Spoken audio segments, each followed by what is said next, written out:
Hi, welcome to Chad's Silversmithing. Before we get too far into the video, if you would mind hitting the like button, that always helps to get my channel promoted. I do appreciate that. It helps feed the algorithm. I also love it when people leave comments, so if you have a suggestion for a video, a question about this one, a general question about how I do things, want to tell me how you do things, all those things are great, and I love to hear from you. So I'm in the mood today to make something sort of formal and sort of sparkly, so I think I'm going to do kind of a festoony sort of necklace with 5 different stones. So at one of the shows in the fall, I picked up this pretty good-sized teardrop-shaped heliodor, which is the yellow form of beryl, which is beryl is the mineral that is also morganite and aquamarine and emerald. So it's the yellow version of that, and it's very pretty. One of the things I struggle with is matching colors, so I'm hoping that these colors that I picked work together well, but I guess we'll find out. I picked out some garnets to go along with it, so I have 5 stones in all, and I made 3 of the bezels in advance, so I'll make one of the bezels in front of the camera, and I'll make the setting for the heliodor as well.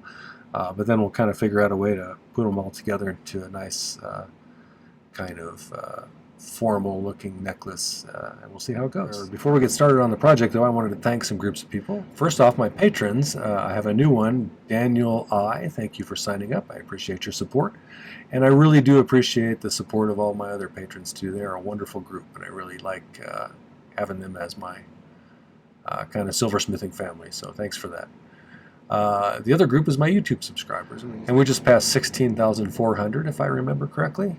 So thank you for that. Thanks for the nice comments, and I really do appreciate the financial contributions like the buy me a coffees and the super thanks. That stuff really helps out. So thank you for that.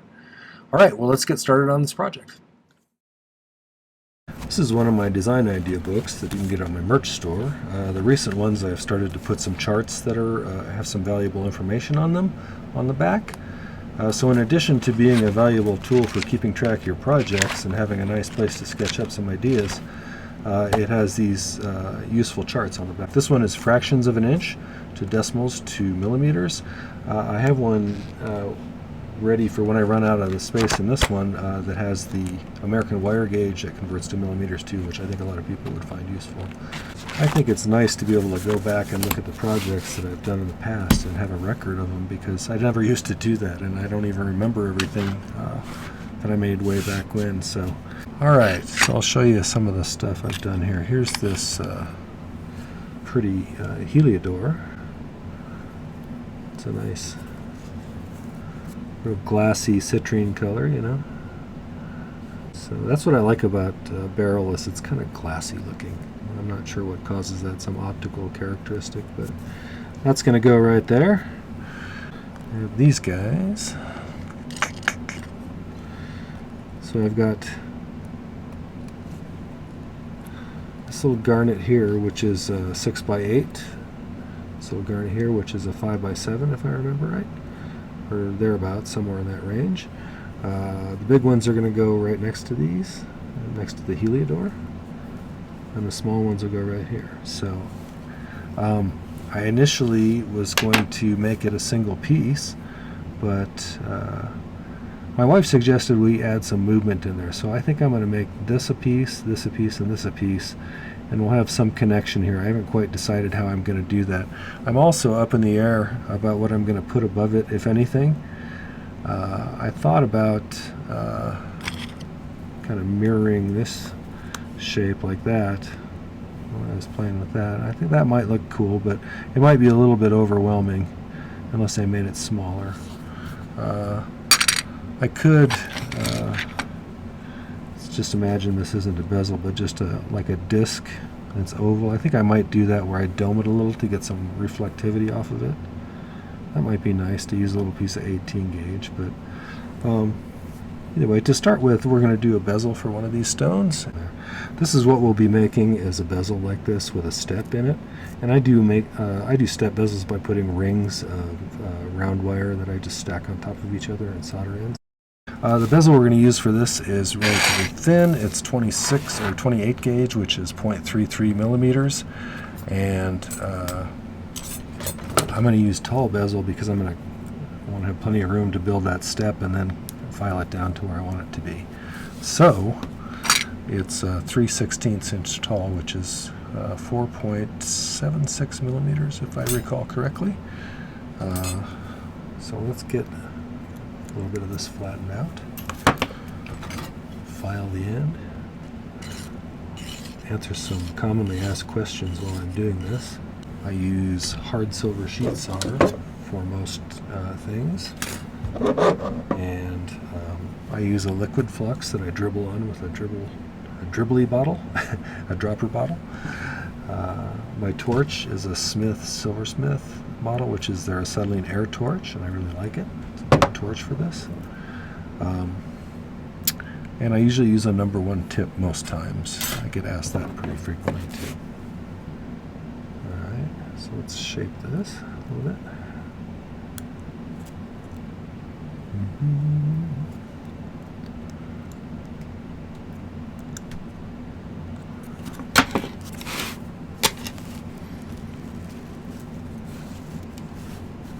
If you're new to doing this,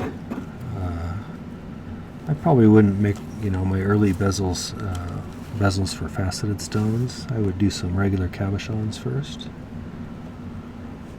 just to get a feel for making bezels, and then start working on some step bezels and stuff like that. But I'm going to make a little scratch here where they meet.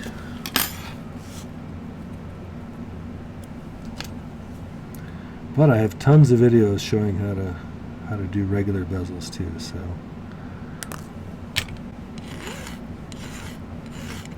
I usually flatten them out, make them into an angular shape like a rectangle with the solder seam on top, and then we'll put just a little bit of hard silver sheet solder on top of it after we flux it, and that'll be the outer part of our bezel. We've been working pretty hard on our ebook for 2024, which is talks about all of the various video tutorials I did throughout the year, and there's about 175 at least. So I'm annotating each page that deals with that video with extra information and difficulty level in the project and materials you need and all that kind of stuff, as well as a link right to the video. I did it for 2023 and people really seemed to like it, so we decided to go ahead and do it for 2024. It's not ready yet because 2024 is not over, and anytime I have a moment I'm trying to work on that. So it should be available either right at the beginning of the new year, or if not then, very shortly thereafter. So if you're interested in that.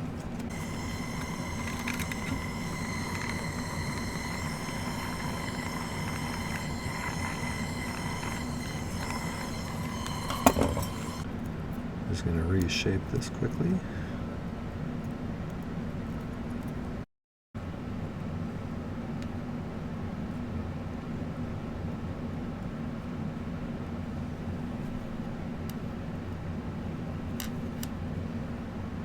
That looks pretty good. Okay. So I need to create a little lip in there, and I'm going to use some 18 gauge round wire to do that. And I'm going to put 2 layers of it. They make pre-made step bezels you can buy. If you prefer to do it that way, you could also use some sheet. You could use a piece of tube and cut down into it to create a step. There's all sorts of ways to do things like this. I just have always found that this is pretty quick and easy, but not the only way.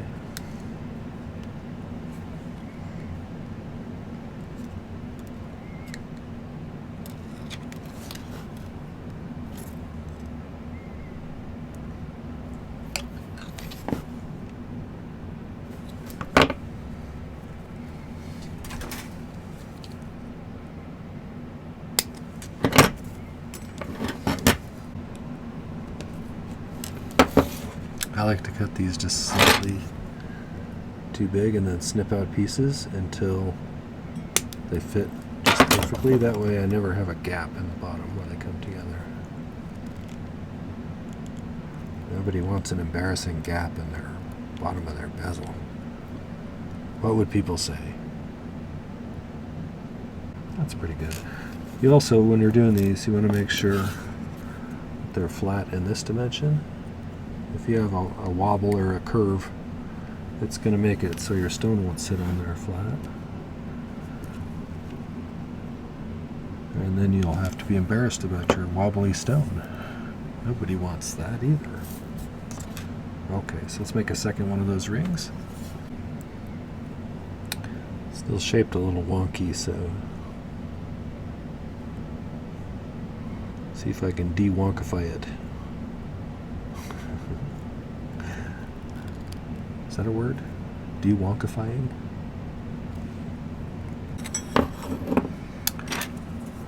So, the easiest way I've ever found to solder these in is just to make a little circle or an oval with a few of these pieces of solder. This little one out here. Flux this a little bit. I want to make sure some flux gets down in there where those rings are pushed in the middle.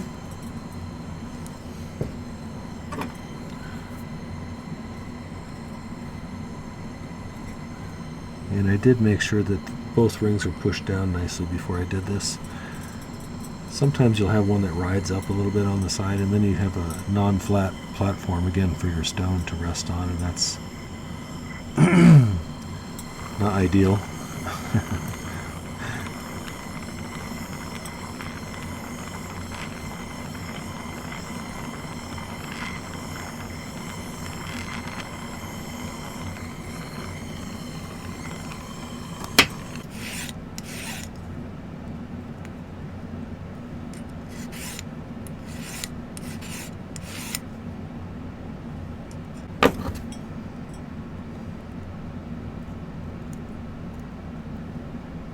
Alright, so we got all of the bezels, but now I wanted to make a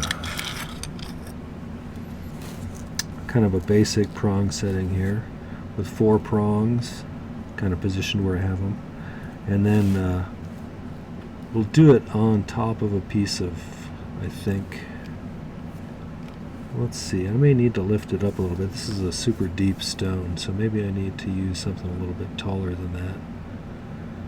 Let me, you know, I'm gonna have to flatten some 10 gauge square wire to do this. What if we flatten some a little bit more to make this kind of a deeper sort of bezel? I need enough space to solder these prongs onto the top, because that's how I was going to do it for this one. So I can't get it too thin, but we could make some 10 gauge that was a little bit thinner than this, because this stuff is going to be, well, I don't know.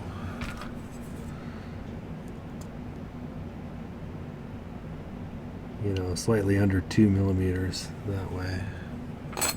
So I think, like I said, 10 gauge is 2.59, so I kind of squished it down a little bit. That about a fifth or so. All right, so let me take some 10 gauge over there and we'll flatten it some more. Okay, so I have a piece of this 10 gauge square. I kind of estimated how much I'd need for this particular part. So let's loosen this up a little bit.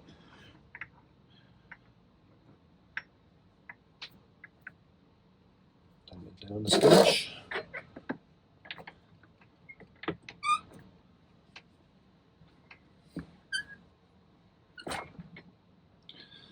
And I measured the previous wire that I flattened out and clamped it in here to get an estimate, and it looks like it's, I don't have the millimeter mark because I don't have a metric one of these, unfortunately, but it's 0.07-ish, so 7/100.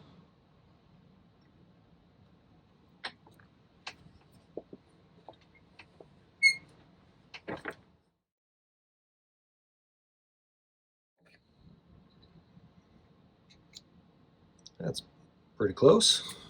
I think we'll call that good. Okay, now let's do some a little bit thinner for that for the base of that setting.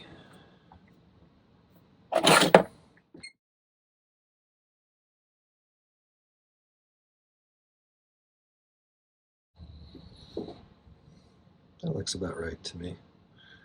Okay, let's go back to the other area. Okay, I'm going to go ahead and anneal these. If you're new to this, annealing is to heat the metal in order to soften it again, because rolling it through a rolling mill really work hardens it and makes it stiffer and springier. And I want to be able to bend these, so let's just anneal them.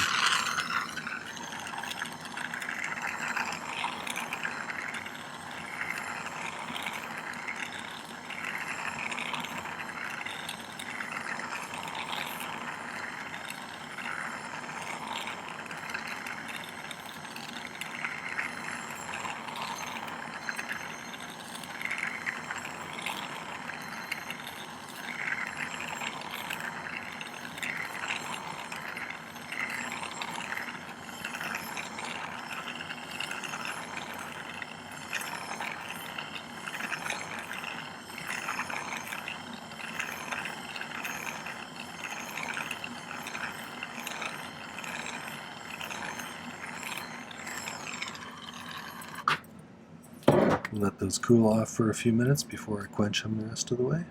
Here's the thinner one. First of all, let's get it to be sitting flat again. It curved a little bit.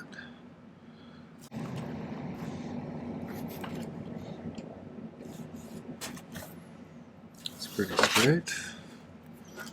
Snip off the end here so I don't have any extra thin area. Sometimes the end isn't quite the same height as the rest for some reason. So on this stone, I really want the girdle of the stone, which is the widest part, to rest on the inside edge of this pretty nicely. So I want to be able to slant it a bit, but I also need to be able to solder on a prong on top of here, or at least 4 of them, one here, one here, one here, one here. We need this to be stick out just a tiny bit.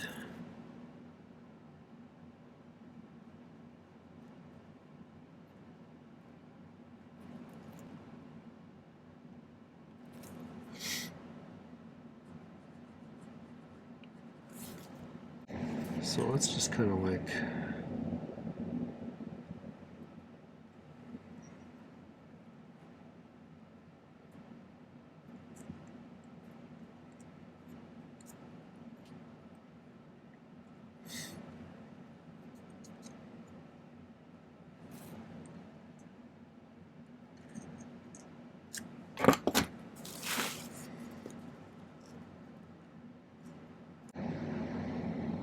we're starting to get into the territory, I think.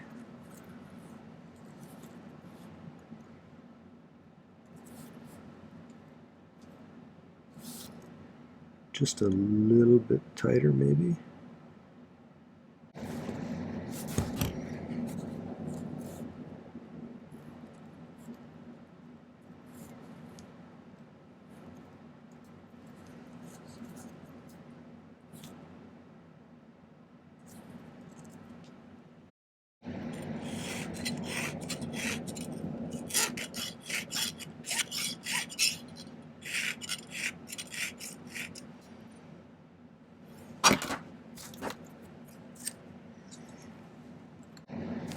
So I think I'm going to cut it right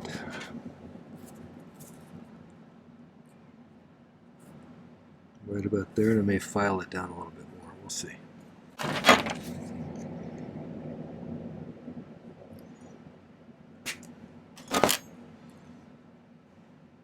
Make sure everything's positioned where I want it. And I do something called pick soldering, which is where I pick up a little bit on the end of the soldering pick and place it where I want it to go. And that's what I'm going to do here. If you're interested in seeing how to do that, I'll put a link up there for you. It's a useful skill, I think.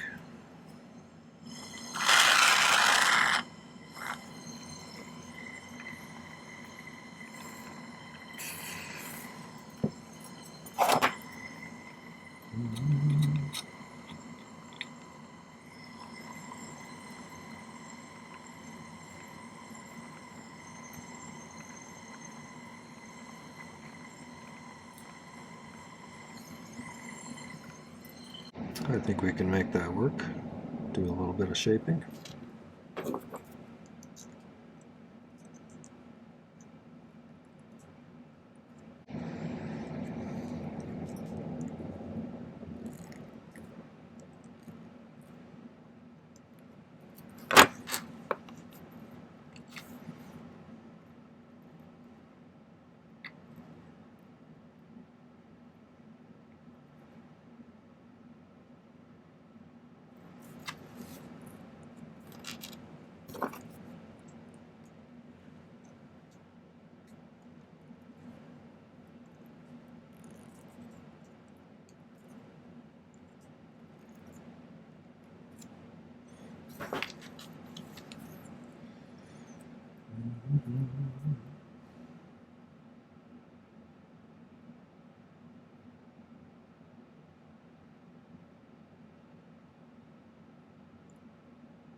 Okay, I'm going to do a little bit of dremeling with a diamond burr here. We'll come back and we'll add those prongs, then we'll start putting the thing together, I think. So, I filed that down a little bit and I made some marks where I think the prongs should go. Hopefully they're pretty straight. And then I made a little cage by crossing two pieces of 16 gauge round like that and soldering them together. And then I've kind of positioned them so if I can get them to sit how I want. And on the edge there.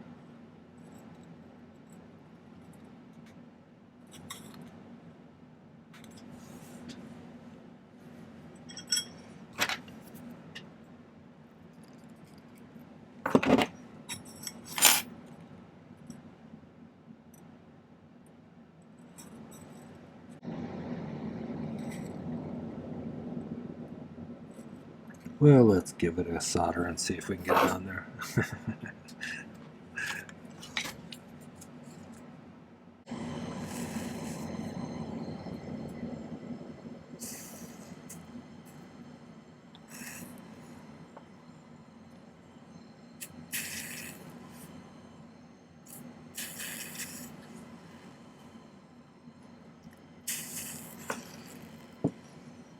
See if I can do this tonight without bumping it too much. I could have sweated some on the bottoms of these. If you watched the video from yesterday, that's what I did.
Looks like one of those old-fashioned hot irons you stick in the fire and then iron your clothes with. Okay, so I'm going to leave that soldered together like that. I'm not going to snip those off until I'm close to the end. But that should work okay. Now what we need to do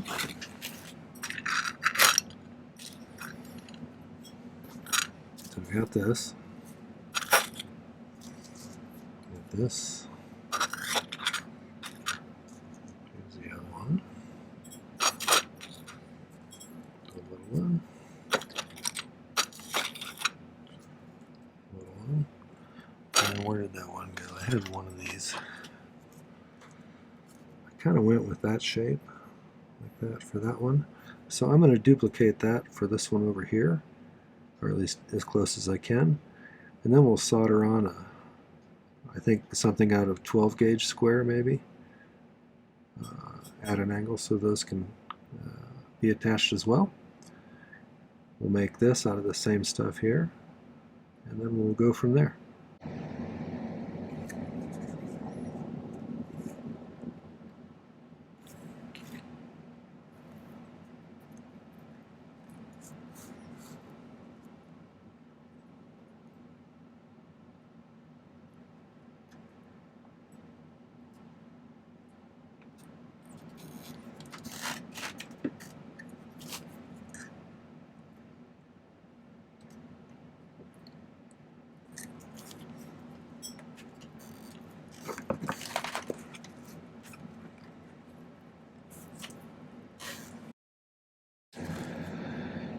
So I got it kind of curved the way I wanted, and I thought it would be nice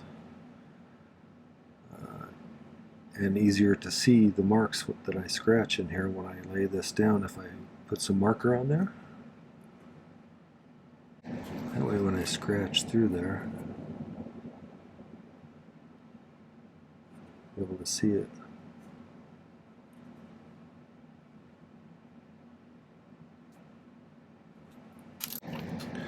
I also figured out where I want that to attach, and so I cut a little piece of 12 gauge. Where did it go? That's not the piece. Oh.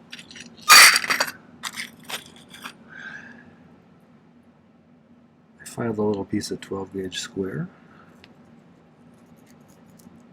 so it should fit right in kind of like that. So I think I'm going to go ahead and solder that on there, or maybe I should make another. Maybe I should make another one first. Let's make another one first.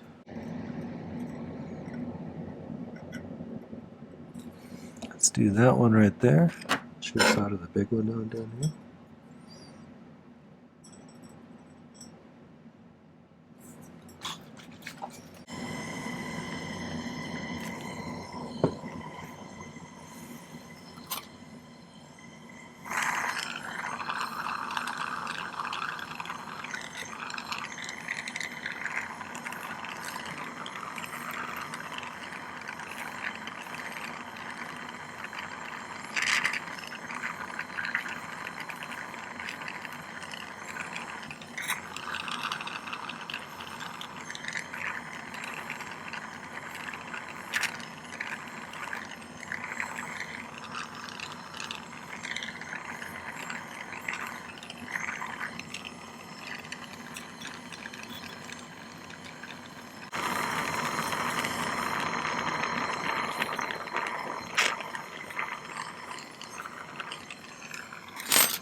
It's looking pretty good so far.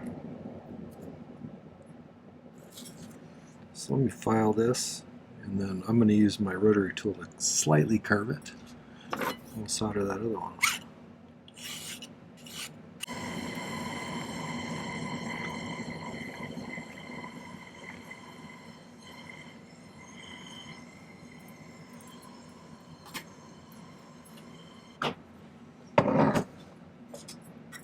So I'm going to make another one of these off camera, just to save time. And this, I'm going to file a piece that sticks upwards from that, and we'll see if we can get one to make a nice curve and match that. So I'll be back in a minute. So I did some thinking on how I wanted to do this and made some decisions. And what I'm going to do is I'm going to solder a little piece of 18 gauge right here, which will feed through these holes that I drilled on the ends of these, and wrap around and solder back again so it's got kind of a little loop there that this thing can move on. So I'm gonna pick up a little solder on the ends of each of these, and then we'll solder them down. See if I can get them positioned right. Yeah, how close?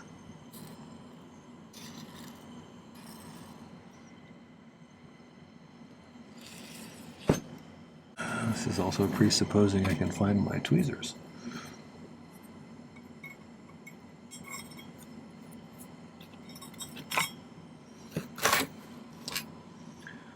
So to pick up a bit of solder on the end of one of these, you can just do that. Now there's quite a bit more mass on this piece down here than there is on the wire that I'm holding, so I'm not even going to really heat the wire much until this thing's up to pretty much solder temperature.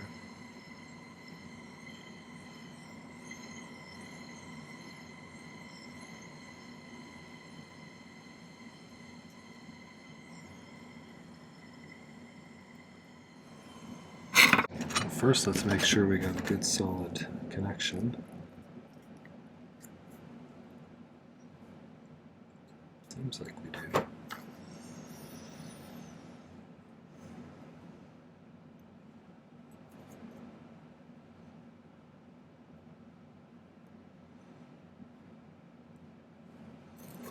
And what I'll do is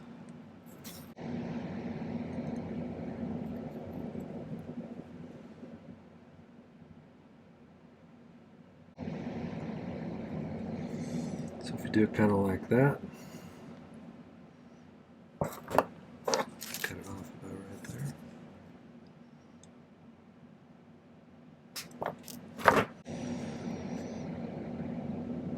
Let's make sure we get this one soldered in exactly the same spot then.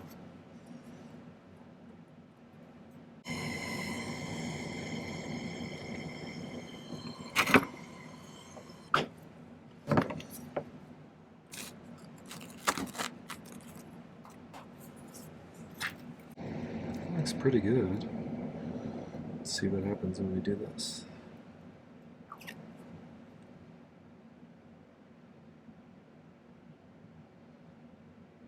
That's pretty close.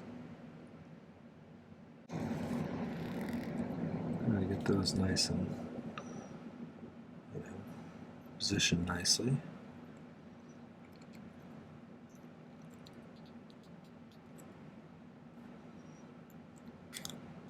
I think I'm going to use a little bit of easy solder on this one, a little paste, just so I don't mess anything up too much. Okay, I'm going to put a little bit there, and we'll see how it works.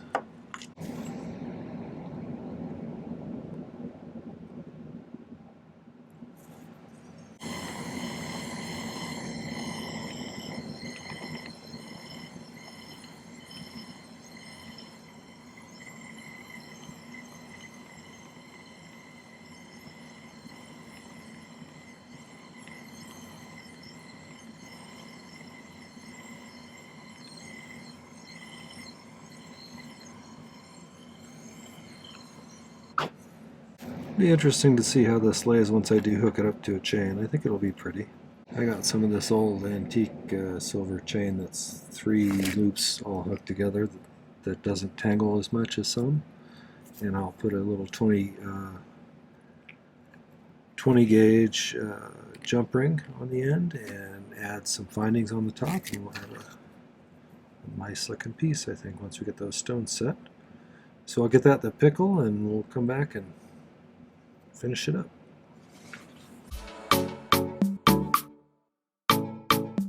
My back is starting to give out, so I decided to go ahead and set these stones to get them done. So these ones are all pretty much done. I haven't quite finished the prong one. What I normally do is I'll cut these prongs off about halfway down the girdle facets right here.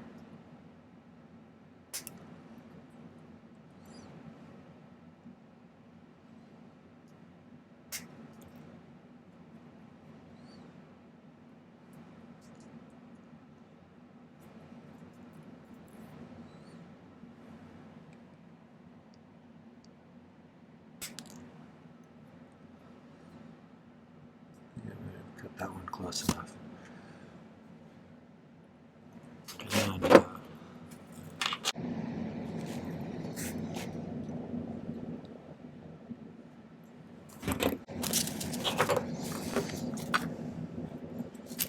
so hopefully it's going to sit like that. Okay, well that was the 5-stone formal necklace. I hope you enjoyed that one. If you did, make sure to hit the like button before you leave. And I'd love it if you'd take a moment and peruse my main channel page. I have well over 400 videos now. I think I'm up to about 417 or 18. And so there's tons of content, and I think there's almost certainly something else you'll find there that's interesting. There's lots of project ideas, there's lots of techniques, and just a lot of interesting videos where I'm exploring how to do things myself, and sometimes I learn things along the way as well. So it's a nice channel, I think, with lots of cool stuff. So make sure to subscribe as well. I'd love to have you subscribe. Hit that bell so that you get notifications. Although I do put out videos pretty regularly on Tuesdays, Thursdays, and Saturdays each week. So I have 3 videos per week. Check the video description down below if you are interested in following some links that have to do with the channel. There's a link to my Patreon if you want to find out more about my nice community over there. There's a link to my merch store if you want to get yourself one of those nice design idea books that I showed you. And there's a link to where you can download my ebook for 2023, which was a guide to all the videos from 2023 with annotations and pictures and materials lists and things like that. So it's a good way to support the channel, and it's also a useful tool, I think, if you want a resource to go along with my videos from last year. So there's links to 160 or some, 170 videos, I don't remember exactly, but quite a few. So check those things out. Come back and visit again. Thanks for watching. Take care. Happy silversmithing.